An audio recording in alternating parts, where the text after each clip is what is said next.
नमस्कार, आम्ही किचन लव्हर्समध्ये आपल्या सर्वांचं स्वागत आहे। तर आज आपण बनवणार आहे झटपट असा नाश्ता, ते पण एकदम कमीत कमी सामानामध्ये।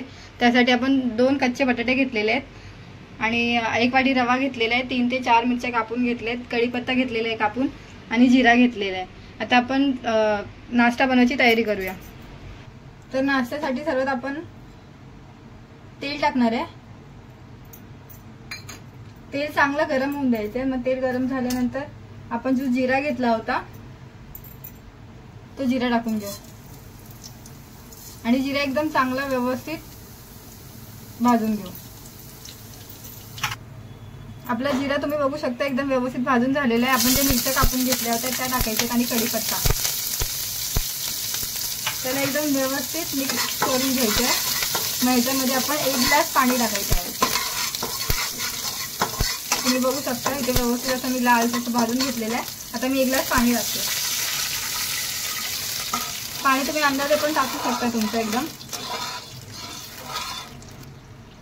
तर आपण कोथिंबीर टाकून घेऊ ह्याच्यामध्ये। आता आपण 2 जे बटाटे घेतले होते त्याच्यातला 1 बटाटा, आपण दोन्ही बटाटे आपल्याला किसून टाकायचे आहेत ह्याच्यामध्ये। तर तुम्ही बघू शकता मी कशा प्रकारे बटाटा किसत आहे। तर तुम्ही बघू शकता अशा प्रकारे मी बटाटा किसून टाकलेला आहे। आता त्याच्यामध्ये आपण 1 वाटीचा रवा घेतला होता, बारीक रवा घेतलेला आहे मी।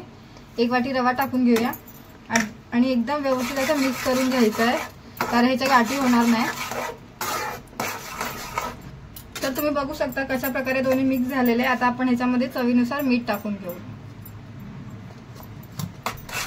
आणि याला चांगला मिक्स असं एकत्र एकजीव करून घेऊ। जोपर्यंत याचा असा गोळा तयार होत नाही तोपर्यंत पूर्ण पाणी आटून घ्यायचं याच्यामधलं। तर तुम्ही याला बघू शकता हे कसं झालेलं आहे।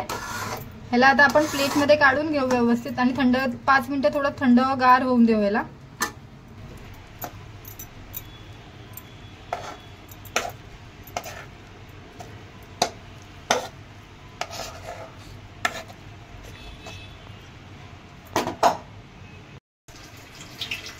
तर चला आपण आता ह्याला एक आकार देऊ। मी तर ह्याला मेंदूवड्याचा आकार देते, तुम्ही तुमच्या आवडीचा सुद्धा आकार देऊ शकता। तर ह्याला आकार देण्याआधी ना थोडंसं पाण्याचा किंवा तेलाचा ओला हात करून घेऊ, जेणेकरून ते चिकटणार नाही। तर तुम्ही बघू शकता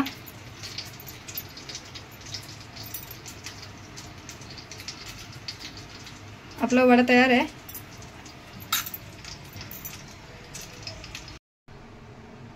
तर तुम्ही बघू शकता मी कसे बनवून घेतलेले आहेत। तुम्ही तुमच्या आवडीचा आकार देऊ शकता।